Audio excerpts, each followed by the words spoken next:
She get notified. Yup.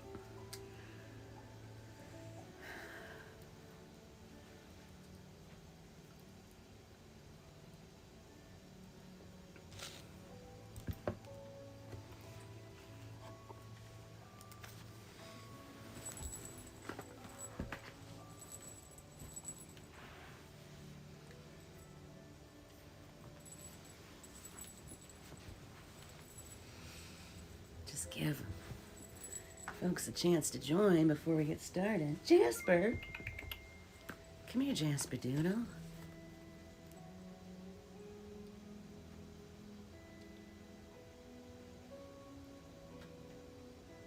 There's December! Happy Christmas Eve. How are you?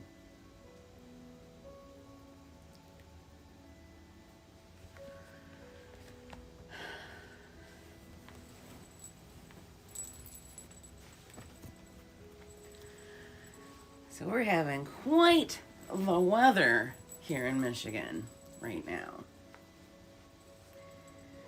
Quite the weather. You see all that white out the windows? Yeah, it's very snowy. We have a Christmas Eve service to go to tonight. I have 2 solos in it. We don't have too far to go, so I think we are gonna try to make it there. But I don't think we're gonna drive to Grand Rapids tomorrow. I think that's out of the question now. It's just far too dangerous. We might go on New Year's Eve day instead.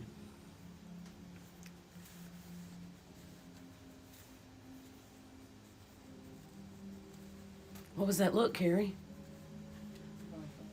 At least that's what my mom is suggesting right now, because that's the only day that everyone would be able to get together again, I guess. Did everyone say that? No, just my mom said it. All right, are we ready to finish up Skin of the Sea? Yeah, we are. Okay.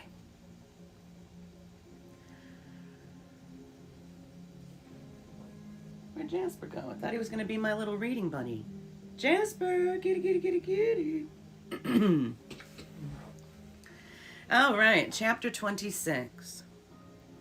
I am standing on the outside of the rail, holding onto the ship by my fingertips, feet hanging over the curve of the vessel's side.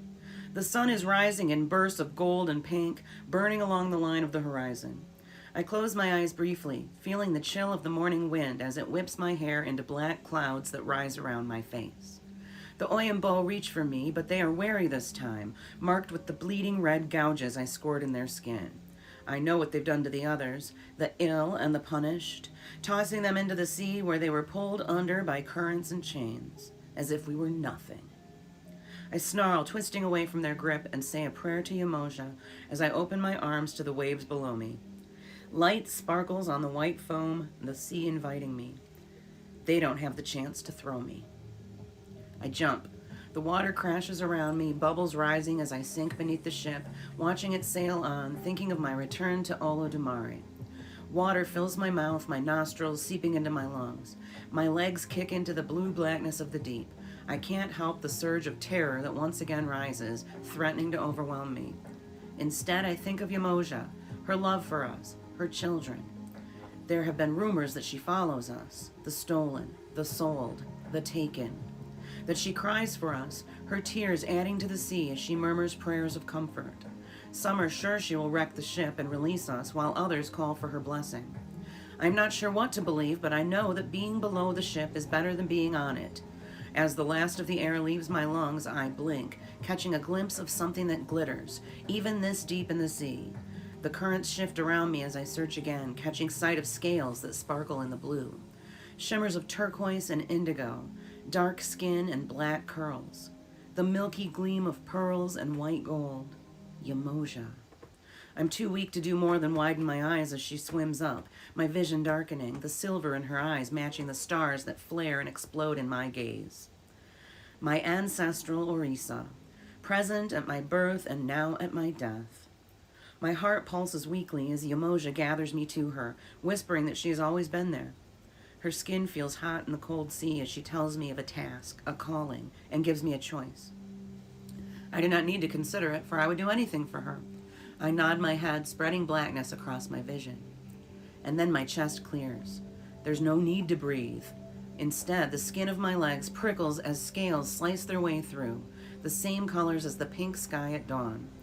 Pain enfolds me, making me scream into the water, eyes rolling, fingers like claws as they clutch at Yamoja. She whispers to me of love and strength and courage, and I listen. The bones of my limbs crackle, thighs and calves fusing as the flip of my tail cuts through dark water. When it is done, Yamoja slips a gold necklace over my head. A sapphire hangs from the chain, the color of the sea and sky on a perfect day. The Orisa murmurs of a way to bless the souls of those whose murder the sea hides, of the burden but also of the joy in blessing their journey to Olodumare. The sea and its waves enfold and cradle me. I am Simidele. Follow me home.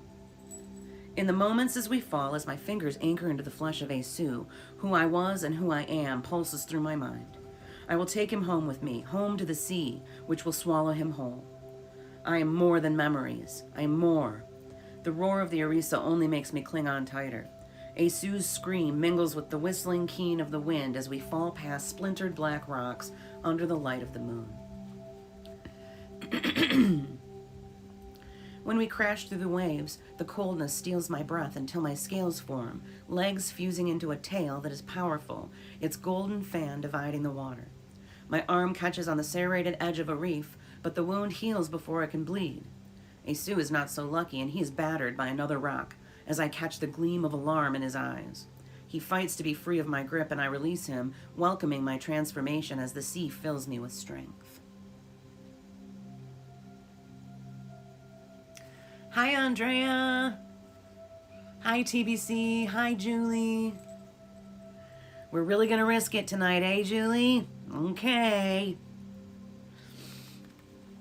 Esu turns, trying to slash at me, but his blade is slowed by the thickness of the water, and I laugh, dodging its obsidian edge easily, knocking it from his hand with my tail. He roars again and then stops, water filling his mouth, spreading to his lungs.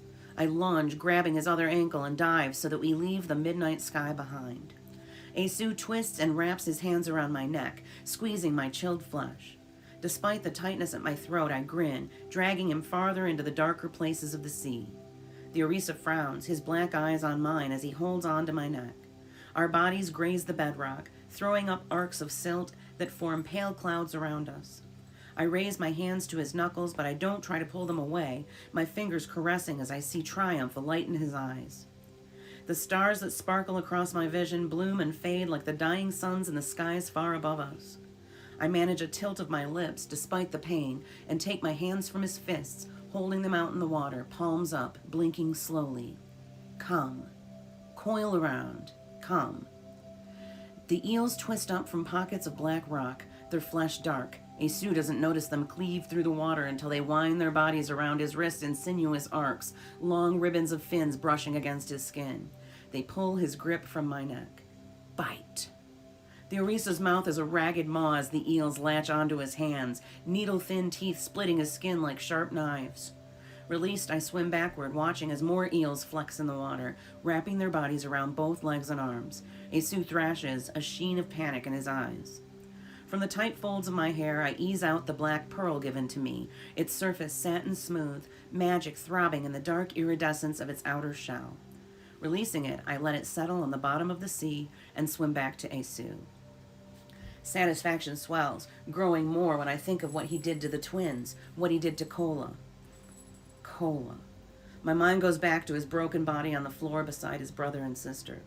I know that only another Orisa can fully bind Esu, but it doesn't stop me. Teeth bared, I dart forward and grab at Esu's face, holding it still as I flick the golden blade of my dagger free. I visualize the deep scars that Esu inflicted on Yamoja, using Olodumare as an excuse. 3 deep slashes on each cheek, a physical manifestation of his greed and lust for power. There is revenge and violence in my blood as I bring the blade down. The gold of the dagger flashes in the water, and Esu screams as I slice through the apples of his cheeks, one deep cut on each side. His pain is a balm to my fury, but it is not enough. When I pull back, blood twists and knots into almost bows between us as the Orisa manages to tear the eels off his right arm. Clawing at his skin, he frees his other arm and turns not to me but toward the surface, eager for the air and moonlight. I let him kick his way upward, swimming through trails of his own blood, following until it seems as if his head will split the waves. And then I grasp an ankle, yanking with all the power I have, dragging the Orisa back from the world he scrabbles toward. Esu doesn't call out again. His chest hitches with lack of air as I pull him back down. His large hands are held out to the surface, skinny plates floating in the water. With an inhuman surge of strength, he reaches for my neck once more, his thumbs digging into the softness of my throat. The Orisa doesn't hear the rattle of chains or see the flash of gold that glints in the water as a shadow looms behind him. Only I see the gleam of black pearls, the broad links of a chain that has lasted more than a millennium. I smile through water tinged with blood.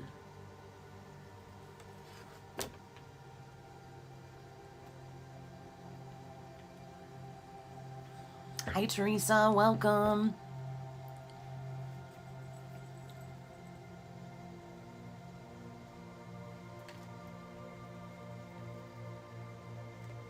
Merry Christmas, everybody.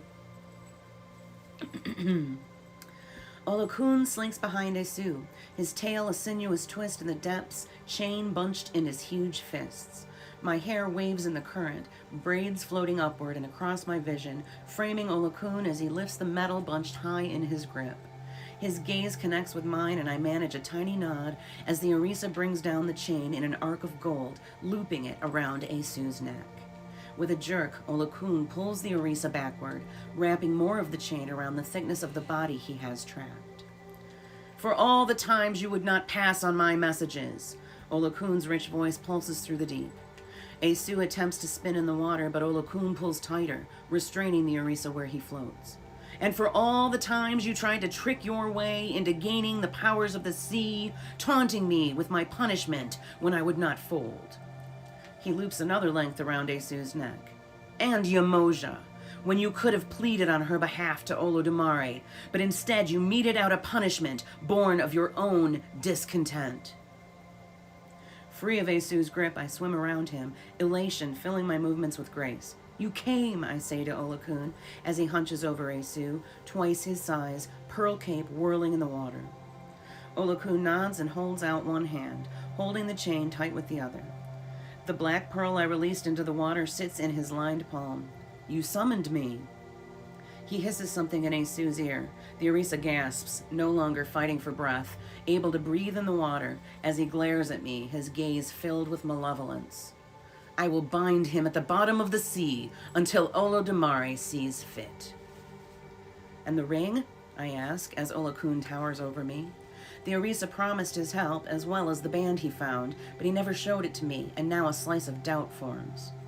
He leans toward me, salt and silt and the chill of the depths in his breath. Here. A dark hoop of obsidian is deposited into my waiting palm. I curl my fingers around it, trembling with relief and swimming backward as Esu kicks out at me. His eyes are wide open, incandescent with cold rage. I propel myself farther out of reach, my heart smashing against my ribs, throbbing with the pressure of the deep and the bargain I made with Olokun. I turn to Esu now. Olokun's tail curls around Esu's legs, and their eyes glitter with silver among the black. The thick golden chain is wound around Esu's body, pinning his arms and holding him in place as Olokun grasps the links tightly. Muscles gleam, their flesh quivering with tension and power. I'll honor my promise. I bow to Olokun, the hand holding the ring a fist against my chest, tight against my heart. Olokun nods and grins, his teeth great ivory spikes. You are sure? He asks as he prepares to haul Esu farther into the depths with him. Sorrow threads its way through my very blood, but I keep it locked and buried within me. Yes, I answer quietly, before turning and pushing myself toward the moonlight that spreads its light on the waves. It will be done.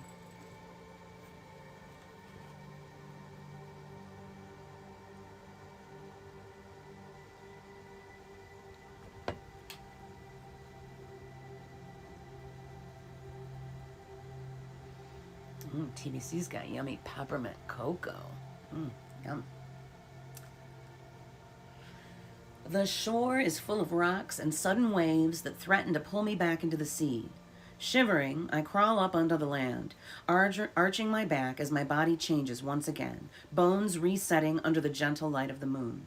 A rough archway leads me to the bottom of black spiral stairs, an extension of the ones I took before.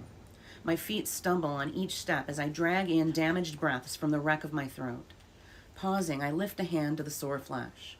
I should have left more time for it to heal in the water, but all I could think of was Cola. Cola.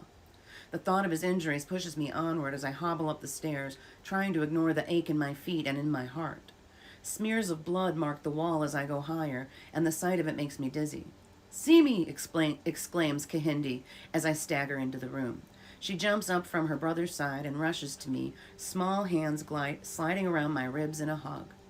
My eyes go to Kola, dark skin and smooth lips, tight black coils of hair, his pale palms facing the sky, blood and bruises that cover his body, a chest that rises and falls in minute movements. "Kola," I murmur. He manages to turn his head, only a slice of his pupil showing. Falling to my knees, I take his hand, folding both of mine around his loose grip, and my tears slide freely now. There's blood by his side, too much. It's on the skin that stretches over his ribs and soaks through the makeshift bandage of his wrapper. I hold my hands up. They are full of blood too, dark red lines ingrained in my palms. "Kola," I whisper again, leaning forward to breathe in the scent of him. My saying his name does not stop the warmth from fading from his gaze. It does not stop his weak smile from slipping. I say nothing else. I can't. Kola's face is slack and smooth. His eyes are closed, his hands open still, chest unmoving. I look at his fingers and think of the way he pressed the wild lettuce into my soles, the gentleness of his touch. Placing Kola's head on my lap, I tip my face up to the black sky, swallowing the wail that has been building inside me. Instead, I run a hand over his curls, and with a gentle pressure, I close his eyes, feeling his lashes soft against my skin. And then I see it, Kola's soul. A sparkle of silver shot through with pure gold. It spirals from his body, floating into the night air just above his chest.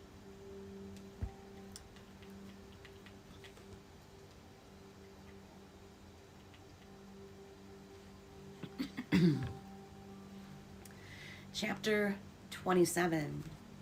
No! I shake my head, not wanting to see it, even though it is pure and beautiful, just like Kola. I lift my hands toward his soul as if to cradle him, but I know it can't be contained by my flesh alone. I could place his essence in the sapphire of my necklace and keep him so that he'd be with me always, but I know I won't, that it wouldn't be right. He will be blessed by Yamoja, and he will return home. I take a shaky breath and wipe my tears, reaching for the glowing spiral of his soul. When the tips of my fingers touch the golden strands, I close my eyes, enveloped in images of Kola. He sits on his father's lap at his brother and sister's naming ceremony a week after they've been born. Kola feels proud to have helped his father choose the name for the new babies, Taiwo having the first taste of the world, and Kahindi arriving after the other. And then he is on the boat given to him by his father. It's bigger than any other he's sailed, but he's not worried. His face is open, a smile cracked wide, the planes of his cheeks held up to a burning sun. Bem and Yinka are with him, and they are laughing, leaning into a strong sea breeze. I smile, but then the last memory causes my breath to catch, my heart to stutter. I'm standing before Kola on the deck, my brown eyes narrowed after the transformation, but to him they glow with courage. I know that at that moment I feared that the others would be afraid of me, my scales, my hair a wet tangle from swimming in the depths. But in his eyes I am much more than this, more than Mami Wata, more than just a girl. "No," I moan, trying to hold his soul in place as the images begin to fade, feeling the love of them flood through my mind. The sapphire at my neck glows, its light bright in the dark. I need to say the prayer to gather his soul, but I hesitate, wanting to stay in his memories, to feel his joy, to keep him with me. And then I feel the hard band of the ring in my other hand. I open my fingers. The obsidian circle is warm in my palm. The Babalawo's words come back to me. Enhanced power. The twins' abundance and life that are shared with Oko, the lands and the people's health. "Kahinda, here!" I call the little girl over, taking her right hand in mine. The ring slips on, fitting perfectly. Do you feel it? Do you know how to use it? As Kahindi looks up at me, I see the silver that now flecks her eyes. I will try. We will try. She turns, and Taiwo does the same, both moving to their brother, lowering themselves at either side of him. The children place their hands on his chest, black rings shining among their fingers, and close their eyes. Kola's soul hovers still, glittering and beautiful. Stay, I whisper, eyes darting between his face and his soul. Live. I begin to whisper parts of prayers, memories, and my own hopes. My arms curled around his ribs in the water while the shark circled us. His belief in me. The twins' lips move, but I can't hear what they are saying. Their small hands are splayed across his chest, fingertips touching, their rings shot through with a shining gold that pulses with their words. The feeling of his fingers sliding against my cheek, tipping my face to his as he examines the map in my hair. The soft grip of his hands when he lifts my feet. The sapphire grows warm against my neck, and as I lean forward, its pale blue glow spreads over Kola's face. The soul ripples. You are blessed. Come back. Kola's essence eases toward his body. Spinning and curling, it snakes back into his chest. The twins stop, voices silent, as Kola's body jolts once, twice beneath their touch. The brightness from the jewels disappears as I hold my breath, searching Kola's face, the line of his cheeks and parted lips. Please, I think, as I bend over him, come back to us. Kola does not move. His chest is still. I place my hand on his cheek, running it lightly down to his lips, blinking tears that fall onto his skin. Come back to me. I lean down and lay my head against his chest, feeling cold from the sea and the wind and the loss. I cry, mouth twisted, pressed against his flesh as his ribcage heaves, once and then again. Breath sucked into lungs. Pushing myself back from him, I see Kola's fingers flex, and then he gasps, his eyes flaring open.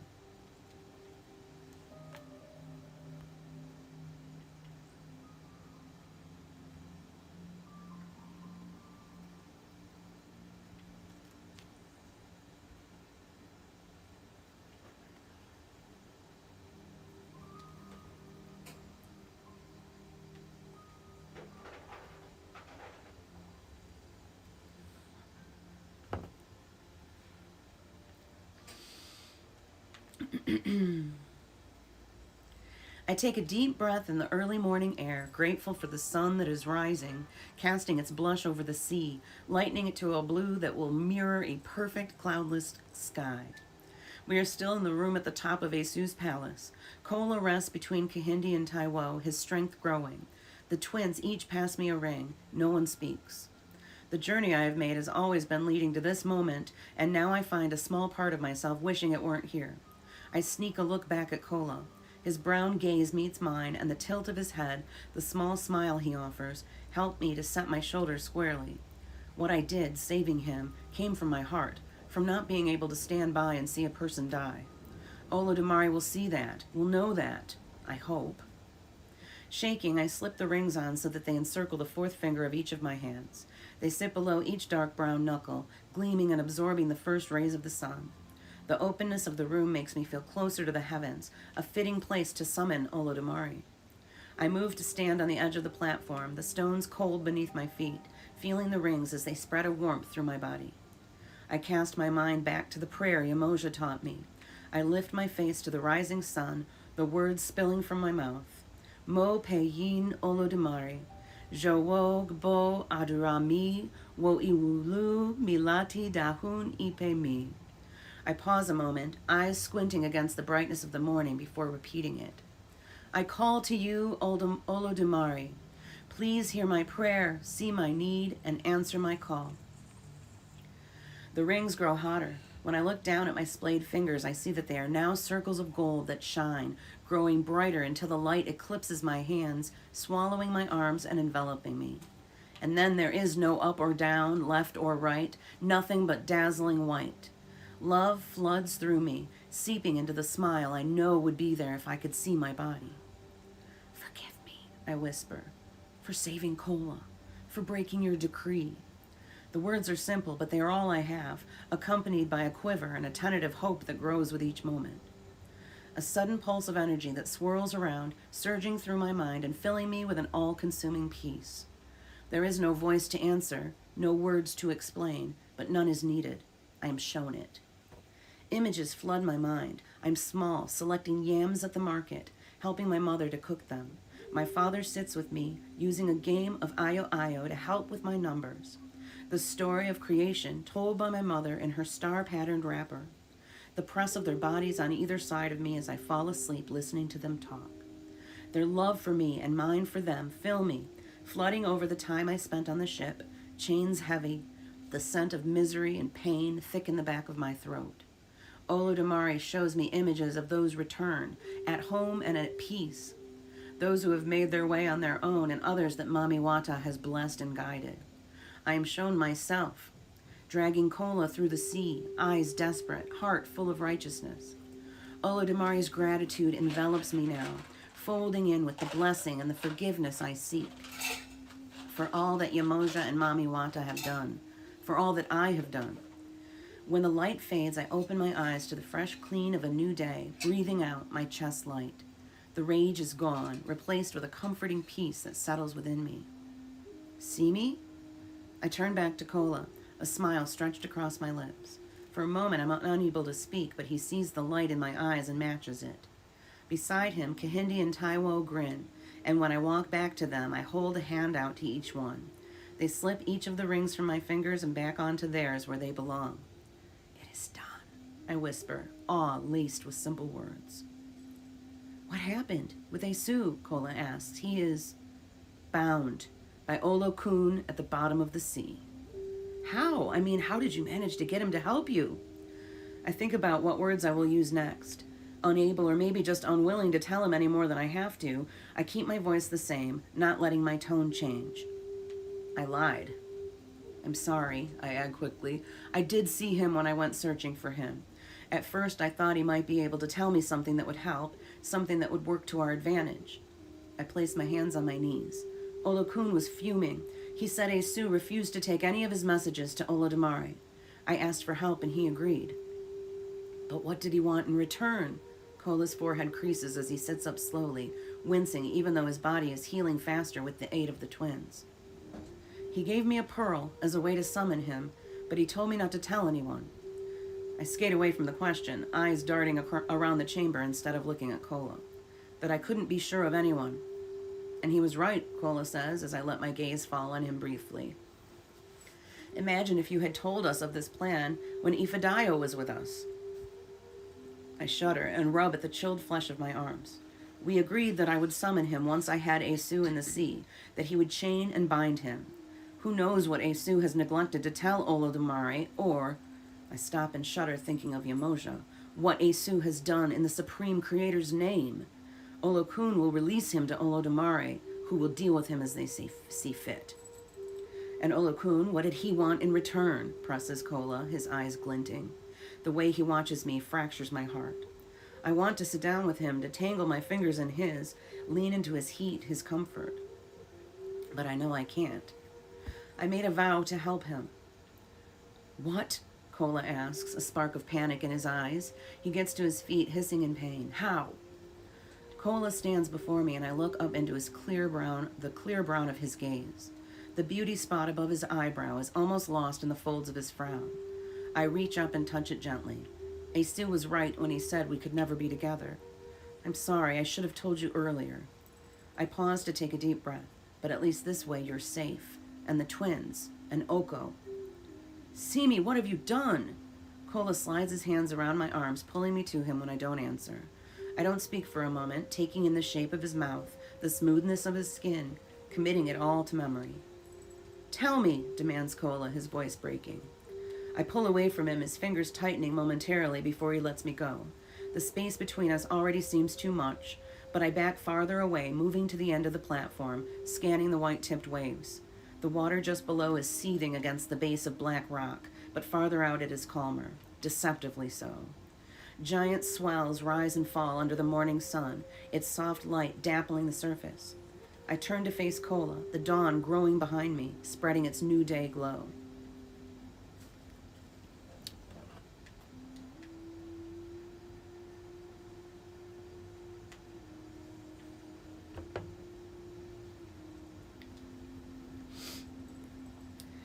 I agreed to help Olakun fight the loneliness he faces, to shoulder the burdens he bears.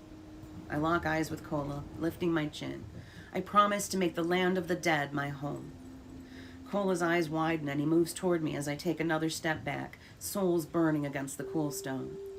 You're leaving, he states, pausing. Close enough to touch. It's not a question, but I know he expects me to answer. I am of the sea. You know this. I want to soften my voice, but I don't. And this is the only way. Without Olakun, we wouldn't have been able to bind Isu. We could have tried. I shake my head. Don't. It was hard enough to make the sacrifice I did. There wasn't a choice. We are silent a moment. A muscle ticks in Kola's jaw, and I want to touch it, to smooth his anger away, but I force myself not to. He runs a hand over his face and then breathes out heavily, his shoulders sagging. Serving Olakun will be an honor, I say, but the words sound hollow even to my own ears. When Kola looks at me, it is through a glaze of tears. Twisting back to the angry waves, I don't blink, not wanting to cry. He reaches for me as I turn, but I glare at him, fist clenched, and he stops, leaving his hands hovering between us. I want to tell Kola not to make it any harder, that I would love nothing more than to stay with him. But we are not the same. We never can be. We can never be. The words stay stuck in my throat, and so I shake my head, facing the morning sun, hoping that Kola doesn't touch me, because if he does, I may not be able to leave. I focus on the water, the waves tipped with foam as they surge against the shore. A tear escapes as I teeter on the edge of the platform. See me, wait! I close my eyes as Kola's fingers graze the small of my back, and then I let myself tip forward into a dive. As I soar through the salt-filled air, I let the rest of my tears fall, and when I open my eyes, it is to a cold sea washing them away.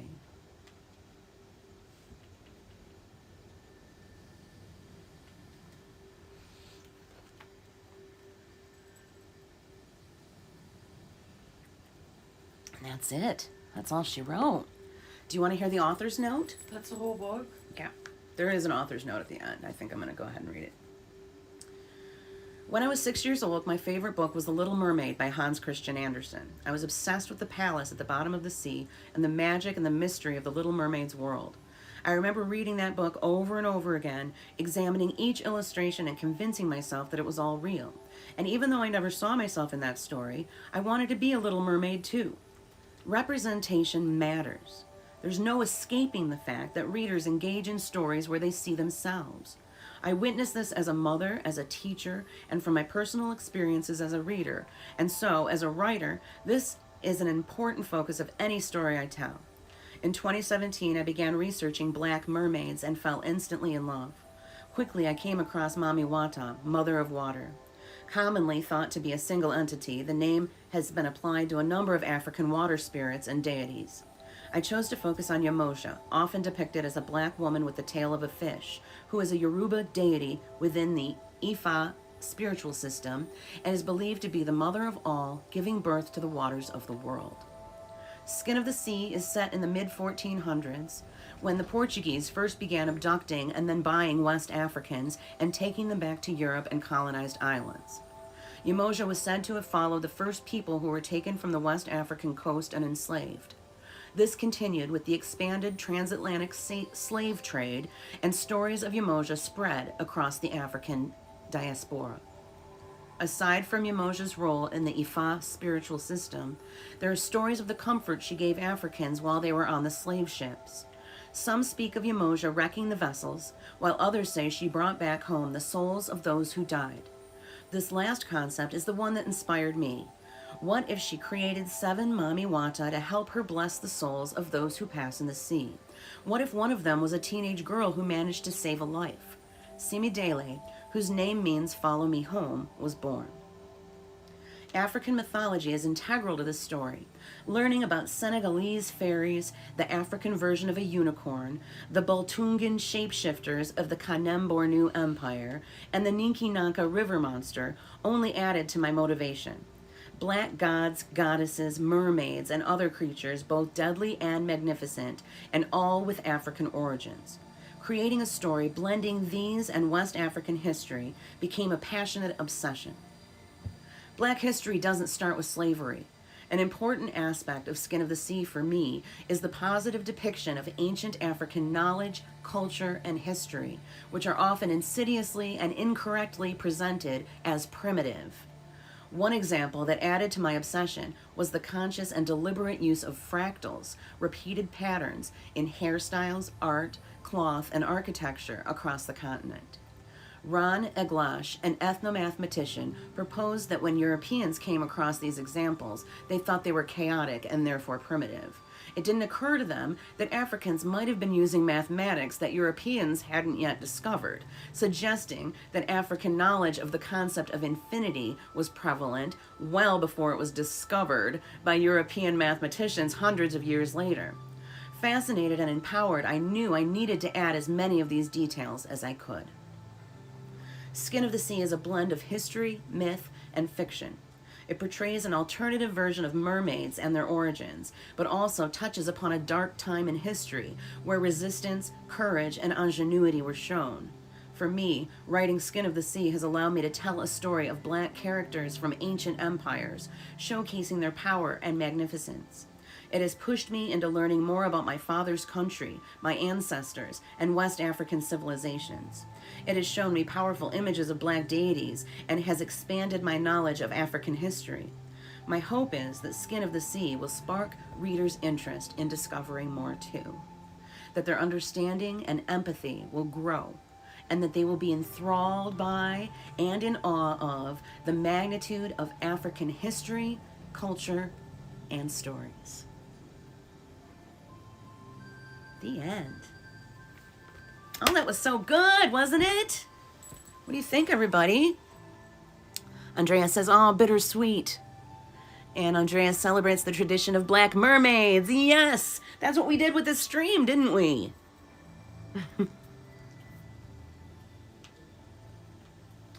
We are celebrating Black mermaids and Black culture here.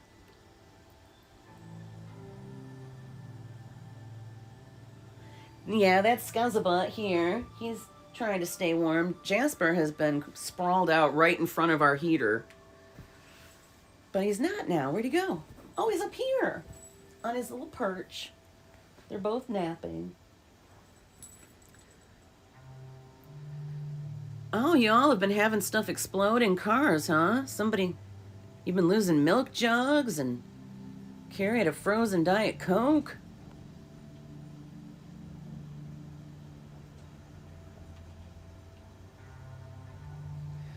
Julie wants to know where Lucy and Luna are. I don't know. Lucy, Luna. They're sleeping in the bedroom. Oh, they're in the bed. They're on the bed, snuggling.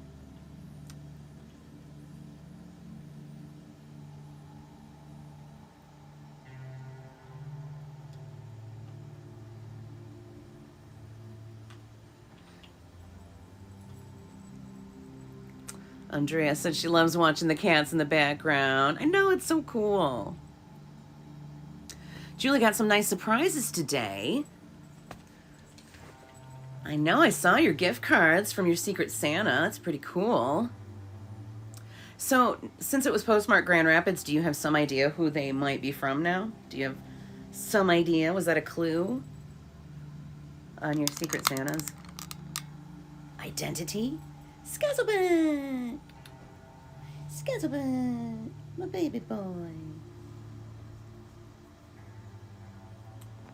So we're really going to venture out into Snowmageddon 2022.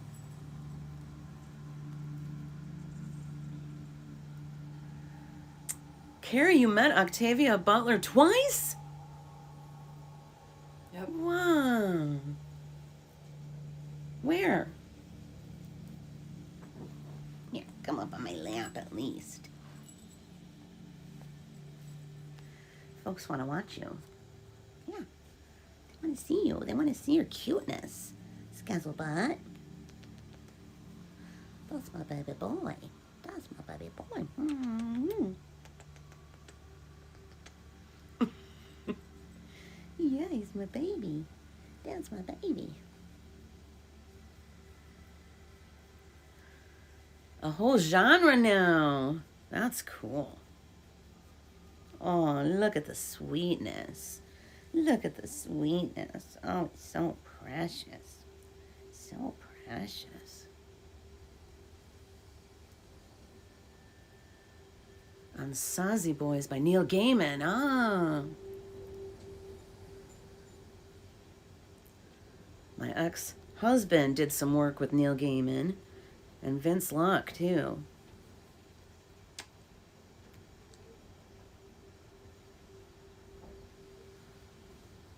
No, Scuzzy's not camera shy. Oh, no, he's not.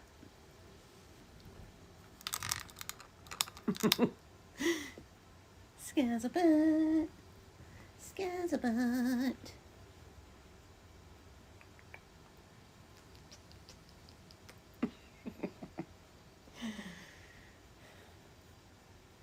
Jingity jing.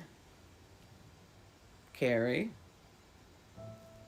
Hee-haw, hee-haw. It's Dominic the donkey. Jingity jing. Hee-haw, hee-haw. The Italian Christmas donkey. La la la la la la la la la la la la la la la dee da. Oh my god, that poor kitty. Poor Skaz.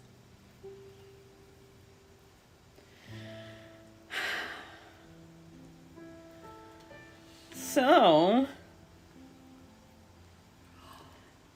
what? You're squishing his little I'm face. not squishing him. No way, I'm not. So I guess I gotta go and find something slightly fancy to wear to the Christmas Eve service and get my face on. We're really venturing out into the Snowmageddon, eh? All right. I guess if Kelly's gonna go and get you, Julie, then we can try to maneuver our way across this bridge here. Right, Julie, to think I didn't want to sing that song. I resisted braying like a donkey. Turns out I didn't have to do it. Because I got Carrie to do it for me. Hee-haw, hee-haw. Hee-haw, hee-haw.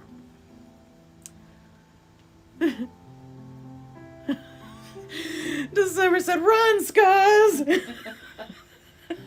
No, he just keeps coming back for more. More love arms from his mama. Yes, my baby boy. Oh, he's so cute. Cuddly. Oh, yeah. He's so good. He's a good boy. He's a good boy. All right, I see your tail swishing back and forth, Scuzz. I know you're running out of patience with me. He's like, but you can still pet me. That's okay. All right, I guess I should sign off and try to go get myself all gussied up for church. So, Andrea, I don't know if you dare venture out into this later, but there is a very nice Christmas Eve service happening at 7 p.m. John would probably pick her up. Oh, yeah, I bet Jen would pick you up. Jen offered to pick us up. I don't think we're going to need Jen to pick us up, though, because Carrie got the car cleaned off, so I think we are going to manage to probably drive ourselves. So, Andrea, hit Jen up for a ride if you want to go to the Christmas Eve service. It's at 7 p.m. at First Congregational UCC. Julie's going to be there. Judy's going to be there, too. Amanda and Courtney are going, and they just got engaged yesterday, so we got to congratulate them. Yeah, First Congregational. It's 900 6th Street, corner of 6th and Van Buren. And our good friend Kelly French is the minister there. She's wonderful. So you're all invited. We're gonna try. We're gonna try to make it. Starts at 7.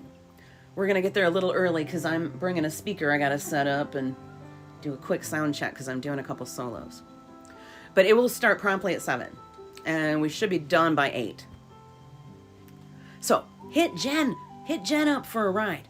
She's got her snowplow truck, and she's out there braving it. All right. Oh, you're welcome, December. I enjoyed it tremendously. So this concludes Skin of the Sea by Natasha Bowen. I hope y'all enjoyed it as much as I did. And let's see, what's my next stream? My next stream is going to be day after tomorrow, Monday, the 26th, 3 p.m. Music, Karaoke Monday.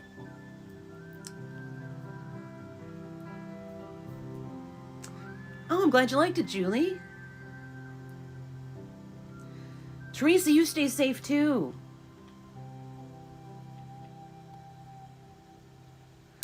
All right. Signing off. Merry Christmas, Pride of Doodles!